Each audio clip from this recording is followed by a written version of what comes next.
Welcome back to another episode of Legacy Battle. I'm Michael Adams, my co-host tonight from the Gridiron Battle Zone, Brian King, Steelers Nation South, Rollo Coughlin. We have a career interview for you tonight. We're joined by a former MLB pitcher, played with the Reds, Dodgers, Red Sox, and Astros. He also played several years with the Ham Fighters in Japan, which I can't wait to ask about that one. So we want to welcome Kip Gross. Kip, thank you so much for joining us. My pleasure. Just remember, it's the fighters, not the ham fighter. It'd be like calling the Yankees the York Yankees. There you go. Okay. Learned something new today already. So let's jump into our interview. Okay, so Kip, go way back to the beginning. You came out of Scottsbluff, Nebraska. So what was it that originally drew you to baseball, and what were those early years like as a pitcher? Well, I actually grew up in Gearing, Nebraska. I was born in Scottsbluff, which is kind of a rival town. But yeah, everybody said it's kind of what everybody put on their documents and stuff about me. But anyway, you Gotcha. know what? I was just always competitive. I had two other older brothers, and I was always kicking their asses with everything. And it was nothing more than I had a really good arm, and I was competitive, and I just loved competing and playing baseball. It's really what it was all about. Kip, you got your first major league strikeout versus the Mets in relief. Do you remember the battle you were facing, and what was the feeling when you got when you first got that first punch out? You know what? It's really strange with me. I don't remember any of my stats my entire career. I mean, none. The only thing I remember were my last stats I had when I was in Legion baseball before I walked on the University of Nebraska. I honestly, I could not tell you who that hitter was to save anything. I just never paid attention to it. If you told me the hitter, I could probably tell you the how I pitched him. But when it comes to strikeouts and stuff like that and ERAs, I just didn't pay attention because I always felt if you win, you know, you're going to stick around and you're doing something positive. So, but you know what? And the other aspect of what you're talking about, strikeouts, I didn't even try to strike guys out unless I really had to, or else if they kind of let me strike them out. You know, there was time with Ryan Sandberg. I remember I had him 0-2, and I just threw an inside fastball to try to get him off the dish. It hung in there, stayed on the plate, and struck him out. I wasn't even trying to strike him out, but sometimes that happened. But with my career, I was the guy, I just wanted to get out there and get my defense back in the dugout as soon as possible. So basically, I let the hitters do the damage and get themselves out themselves. So you'd have to tell me who it was with the Mets. I don't remember, I didn't see it, so I was looking at the box score. I just saw that your first Oh, strikeout. okay. Who was the toughest batter that you faced in your career, and why? You know what? I'd have to go back to Japan because when I faced Ichiro, he was just bad. He was hard, man. He was tough. He wouldn't strike out. He actually set the non-strikeout record against me, going so many at bats in Japan without a strikeout. But he probably hit. I don't know what his average was against me, but I would probably say his average was a little over 500 against me, and probably 50% of those hits were infield hits. True story. One time he hit one to first base, and I went to cover first base. He beat me to first base. So the rest of the time I faced him over there, I'd throw the pitch and I'd start running to first base because I was not going to let him beat me to first base again. It's not fun when somebody beats you to first base, but and you know what?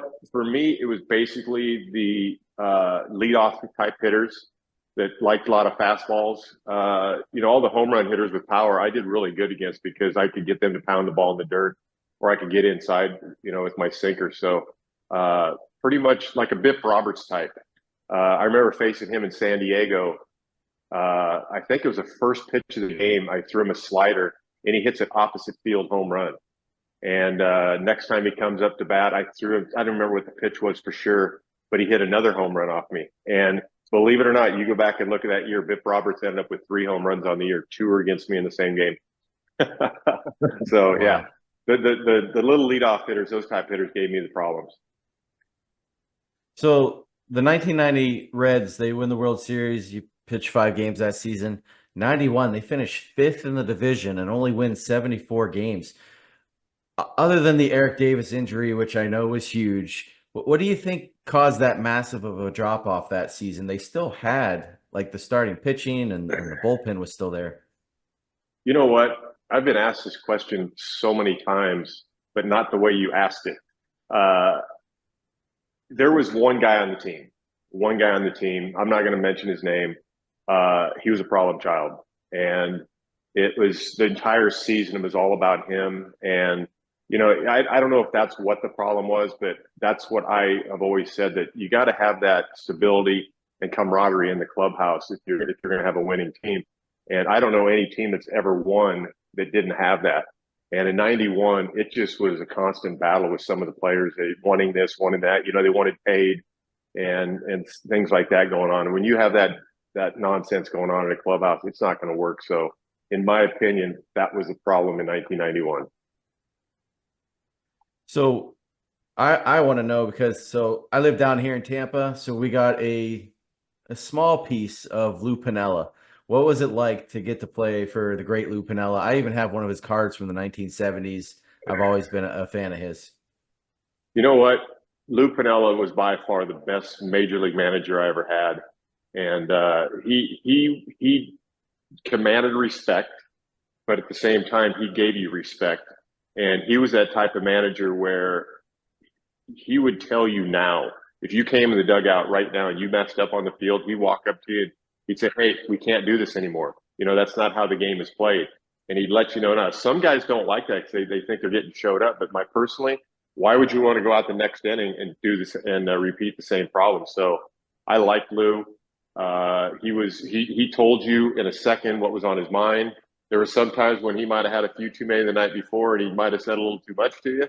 But Lou was a student of the game, and he taught you the game, and he expected you to play the game the way the game is supposed to be played.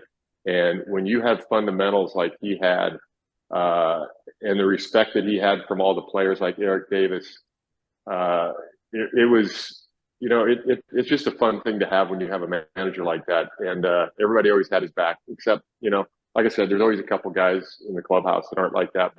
But Lou, his first day in spring training, I'll never forget. He comes in the clubhouse. He just took over for Pete Rose, who's an absolute legacy, and everybody loves the guy all over the place, especially in Cincinnati.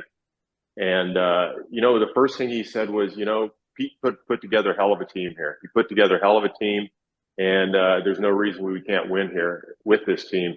And, so right away, giving a credit to Pete Rose, I thought was like, wow, this guy's good.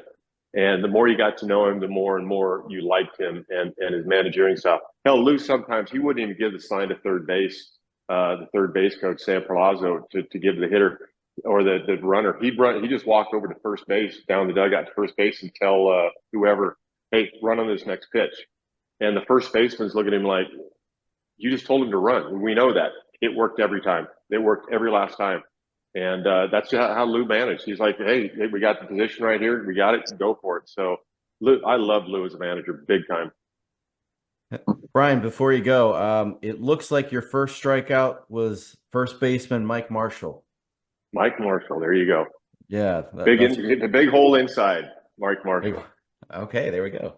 Excellent. Sorry, go ahead, Brian. I just wanted to throw that out there. I was trying to find it. Yeah, no problem. Yeah. So Kip, I mean, you eventually end up in Los Angeles, and you play for the great Tommy Lasorda for a couple of seasons. So what was he like to play for? Just the opposite. I was not a fan of Tommy Lasorda, and I've been pretty outspoken about that for a long, long time. He's the main reason I went to Japan, believe it or not. He, to me, when the camera's on, is the guy you saw. When the camera was off, it was the guy that I got to see all the time. And he was not the same guy by any means. He was a great ambassador for the game, but at the same time, he treated players so much differently. It was crazy. And, he's always telling me to do different things and this and that. Hell, when I got traded over there, he tells me right away, "Hey, Gross, man, I love you. I love your curveball. You got a great curveball." My curveball was my fourth pitch. I mean, I very rarely even threw the pitch.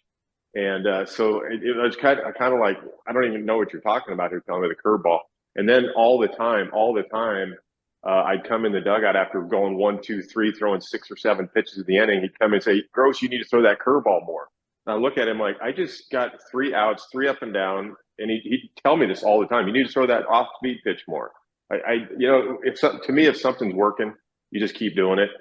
And so Tommy and I just didn't ever get off to a great start when I got to spring training, and it ended that way. And I'll even tell you a quick little story. When I got bought out by the Nippon Ham Fighters over in Japan, I was in the clubhouse in Albuquerque packing my bags because I was going to go back home before I took off to Japan, and I got a call from him, and Rick Dempsey was the manager at the time, and Demper comes out and he says, "Hey Kip, Tommy's on the phone. He wants to talk to you."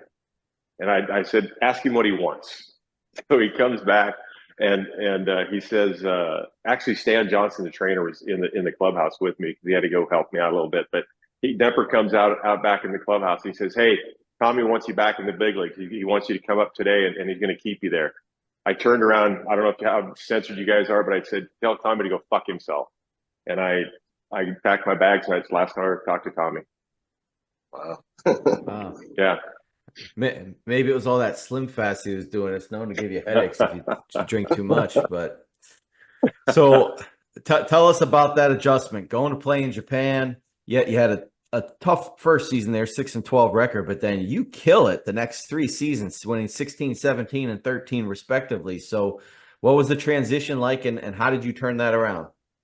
Well, you know what? It was just a matter of learning how to pitch over there. You know, I've always said I'm not a guy of ERA. I'm a guy that is going to try to win the game, whether I win by 10-9 or if I win by 1-0. I could care less when I was playing. I always wanted to win the game. And in Japan, they play the game a lot of small ball, so I kind of had to learn not only how they play the game, but what counts they swing in, different parts of the game. You know, running. Hell, you know, if the first guy of the game gets on, they're going to bunt him over to second base. And so that's a transition and something you had to learn right away about things like that. And so after my first season, I kind of knew the hitters at that point, what they were doing, their tendencies, what have you. And that's when I started winning more baseball games. I wasn't on a good team. Nippon Ham Fighters, we weren't very good. I think out of all the years I played there, 5 years, I think we only had a winning record 1 year. And it was I love the team. Don't get me wrong one bit. But so many guys over there, they just don't know how to play the game properly. I will tell you this about Japan, though. Those guys are so fundamentally sound. It's crazy. I mean, it's absolutely crazy how fundamentally sound. Very rarely make errors. You know, watching Ichiro over there play, when he came over to the States, I got a bunch of calls from the media over here asking me about Ichiro. And I said, well, you know what, guys? I don't know how he's going to do hitting. I said, the guy can put the ball in play with the best of them. Don't get me wrong. And if he wants to hit home runs, he'll hit home runs. He's that good of a player. But I will tell you this right now in a second. Whatever gold glove somebody has right now, it's gone, because he will take that gold glove in a second when he gets over there. They said, why? I said, because he's so fundamentally sound out there. He gets everything, gets to everything. And one thing about the Japanese over there, when you're on second base, you're not necessarily in scoring position there, because the outfielders there daily take ground balls and fly balls and throw the ball to home plate, and they don't miss. And so, you know, you watch the games in the big leagues here, they're 10 feet up the line. They're all over the place and they're throwing the ball. They just don't practice it. And that's what the Japanese do. They practice and do things properly over there. As far as my record over there, yeah, I kind of like won the Cy Young 2 years in a row, if you'd call it that. The third year when I won the 13 games, as you just said, I couldn't even told you what that number was, by the way. I was close. And at the end of the season, things just weren't the same anymore as they were the previous 2 seasons. There'd never been a foreigner ever win the wins title 3 years in a row.